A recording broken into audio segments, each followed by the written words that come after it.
Ever stop to think about the look of the phone in your hand or the chair you're sitting on? What makes you pick one product over another? A lot of the time, it's just the design, right? That cool, unique look and feel. But how do creators actually stop someone else from just copying that look? Well, in India, the answer is all about something called industrial design protection. And today, we are going to break down exactly how it all works. I mean, seriously, think about it. That curved Coca-Cola bottle. You could recognize it in the dark. The classic shape of a Vespa scooter. It's legendary. So what legally stops some other company from making a bottle that looks exactly the same? That's the question we're tackling. And here's a hint. It has nothing to do with how these things work, but everything to do with how they look. All right, so here's our game plan. First, we'll nail down what an industrial design actually is. Then we'll dive into the super important rules that decide if your design can even be protected in the first place. After that, we'll look at the awesome rights you get as the owner. Then we'll walk through the actual step-by-step registration process, and finally, we'll cover how long that protection lasts. Ready? Let's jump in. Okay, first up, what is an industrial design anyway? Because to protect something, you've got to know how the law defines it. And let me tell you, the definition is very, very specific. Okay, let's unpack this legal jargon from the Designs Act of 2000. It sounds complicated, but the main idea is actually really simple. Protection is not about how an object works. It's not about the engine, the circuit board, or any mechanical bits. It is 100% about its visual appeal, the shape, the pattern, the colors. The key phrase here is judged solely by the eye. If you can see it and it looks cool, that's what we're talking about. If you have to take the thing apart to see the clever part, that's probably a patent, not a design. And these examples really bring it home, right? The Coca-Cola bottle isn't protected for holding soda. It's protected for that specific, iconic shape. The Vespa isn't about the engine. It's about those unforgettable curves.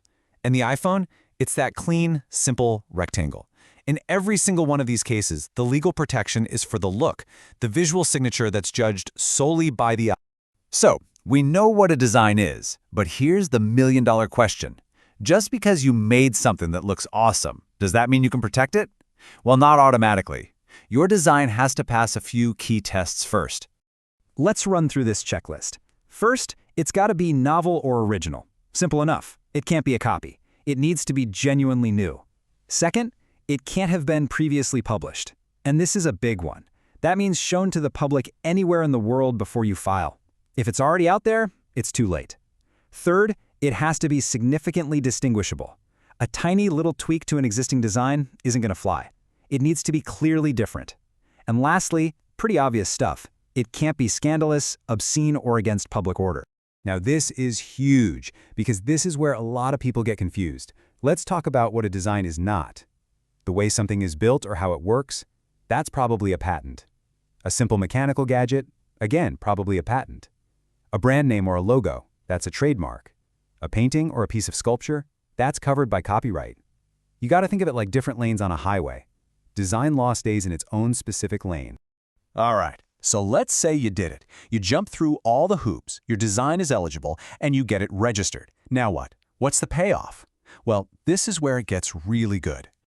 The reward is what's called a monopolistic right. It sounds intense, but it basically means you become the king or queen of that specific design. You get the exclusive legal power to tell everyone else, nope, you can't make this, you can't sell this, you can't even import this without my permission. That look is all yours. You control it. And let me tell you, this right has some serious bite. If someone rips off your design, which the law literally calls piracy, you, the owner, can sue them. And if the court agrees, the infringer can be forced to pay you damages, up to 50,000 rupees for just a single infringement. So yeah, this is not just some certificate you hang on the wall. It's a real legal shield to protect your hard work. Okay, theory is great, but let's get practical. How do you actually do this? What are the steps? Let's break down the whole registration process in India, from start to finish. Think of it like a four-step journey. Step 1 is the prior art search. Now, this isn't mandatory, but trust me, you want to do this. It's basically doing your homework to see if your idea is already out there. It can save you a ton of headaches later. Step 2, file the application. This is where it gets official. You fill out Form 1, attach pictures or drawings of your design, pay the fee, and send it all to the patent office in Kolkata. Step 3 is the examination. An expert will look over your application to make sure it ticks all the legal boxes. And Step 4, the big moment. registration and publication. If everything checks out, your design is officially registered and published for the whole world to see. So, what's this going to cost? You might be surprised. For a regular person, or a natural person, as the law calls us, the fees are actually pretty reasonable. The main application, that's Form 1, is just 1,000 rupees. Later on, if you want to renew it, that's Form 3 for 2,000 rupees. And if you ever need to challenge someone else's design, that's Form 8 for 1,500. So getting your foot in the door is pretty accessible. All right, you're registered. Awesome. But for how long? Does this protection last forever? Nope. Let's check out the official timeline. So, the moment your design gets registered, a 10-year clock starts ticking. That's your initial period of protection. When you get close to the end of that decade, you have a choice. You can let it go, or you can file for a one-time extension. If you do, you get 5 more years. That brings you to a grand total of 15 years. But after that 15-year mark, that's it. The protection ends, and your design enters the public domain, free for anyone to use. Okay, that was a lot of info, so let's just boil it down to the absolute essentials. Number 1, it's all about the looks, what's judged by the eye.